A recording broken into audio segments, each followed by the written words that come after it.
Well, namaskar, brothers and sisters, and suprabhat, or perhaps shubh sundhya, if depending on what time of day you're watching this. Welcome to Mission Zero, and this is episode 5 of The Words with Friends. Today we are going to be talking about authority.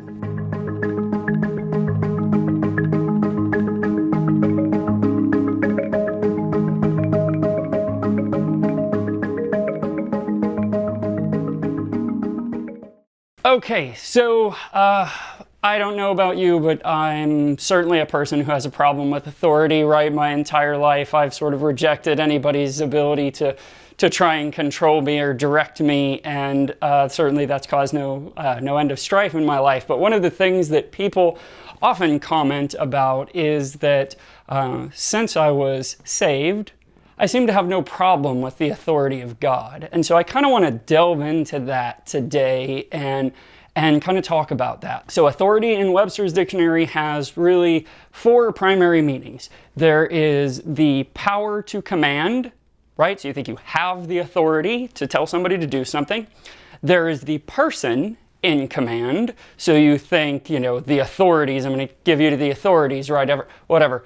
There is grounds or merit. So this is like when you're talking about the authority from which you act, right? If you're writing a paper, you cite an authority. That's the grounds that you took that from. And then the last is a citation or a ruling. And so this we could kind of think about like the court's authority. When the court writes a verdict, that's the authority now on that subject.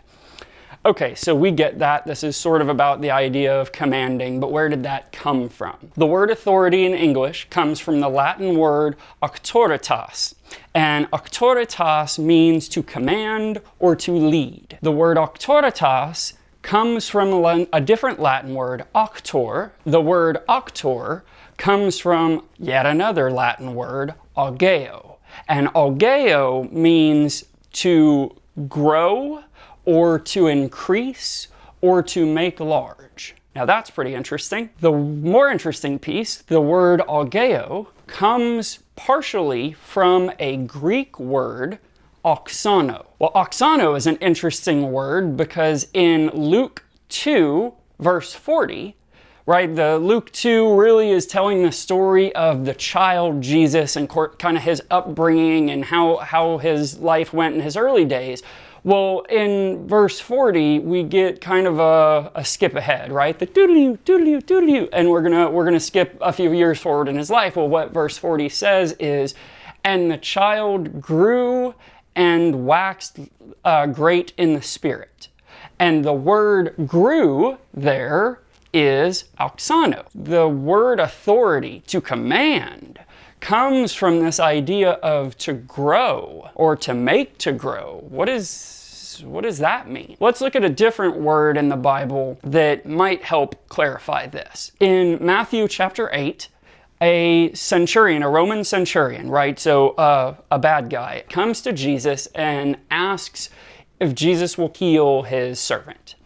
And Jesus gets into a little dialogue with the guy about, well, what would make you think I would do that? And the centurion says in verse 8, well, I know that you have authority. And then in verse 9, he says, for I am a man under authority. And the word for authority there is not the Greek word auxano. It's the Greek word exousia. And exousia is to command, to exert power. And so what he's telling Jesus is, no, I know that you have power over all of this stuff. And so I know that because I'm a man under power and I myself have power over the people that are under me. And so, no, all you have to do is make the command, just say the word and it gets done, right? So Jesus marvels at his faith. We know, we've talked last few weeks about the fact that the word faith actually means the product of having been convinced.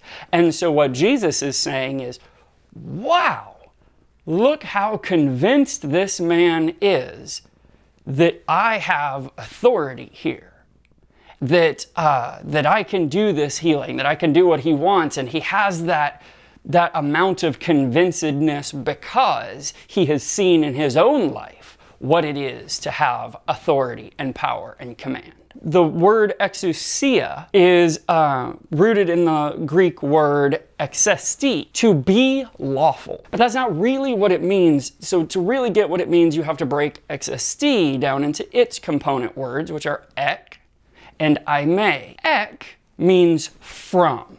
And it's not just like, hey, I'm from Dallas. It's the source that you are acting from. And so if you think about you are going to scream at your child for doing something wrong, the thing you are acting from is an emotional response, right? It's you are acting from anger. So this is the idea of ek, is from or out of. Aime is just the Greek word for to be. It's the Greek version of is. So then exesti means from to be. What does that at all mean? And how does that then become to be lawful? Like, how do you cram those things together? The idea of law in the time that the Greek language came about was public law.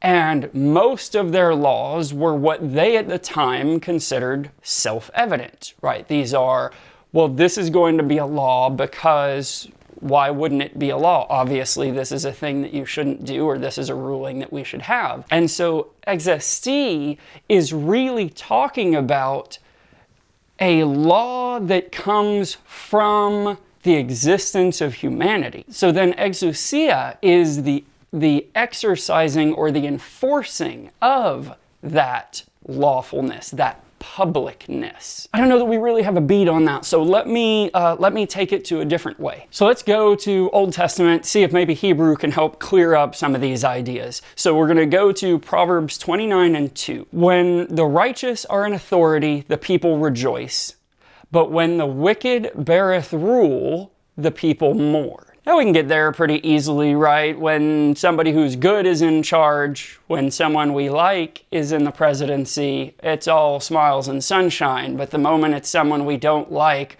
we're putting ashes on our head, rending our clothes, and just mourning that the world is about to end because this person we don't like is in an office of power. I think that'll preach all by itself. The word for authority in that sentence is the Hebrew word rabbah. And rabbah means to multiply. In fact, in Genesis 1:28, when God tells Adam and Eve to go forth, be fruitful, multiply, subdue the earth, and have dominion over all the things, the word for multiply there is rabbah. So in Genesis, it's multiply. By the time we get to Proverbs, it's authority. Okay, how about the word dominion there in Genesis 1:28, right? God said, have dominion over the things. Clearly, that's a type of authority, right? So let's see what that word is. It's the Hebrew word mashal. And mashal means to exercise power, to subjugate,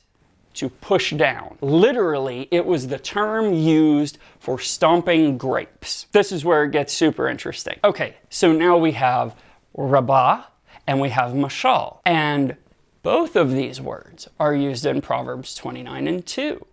When the proverb says, when the righteous are in authority, the word authority is rabbah. When the righteous are causing to grow, when the righteous are increasing, the people rejoice. But when the wicked beareth rule, the word beareth rule is mashal. When the wicked have power, when the wicked stomp down, when the wicked subjugate, the people mourn. The word exousia in Greek is equivalent to the word mashal in Hebrew. They are the exercising of power and authority. More specifically, they are the idea of suppressing. When the centurion is talking about he's a man under authority, the reason he says under authority is because what he's saying is, I don't get my own way. I don't get my own free will. Someone else brings that down to me. Someone else tells me what I'm going to do and what I'm going to be happy with. And so what that really is telling us, these two ideas, exousia and mashal versus rabbah and auxano, is the constant challenge between those who suppress, those who tread upon, those who enforce order, and those who are trying to multiply, to increase, to grow, to edify. Well, it turns out we have that same kind of struggle between these two ideas in a lot of areas of our life. And so I've talked a lot over the last few weeks about the trust problem people have with God.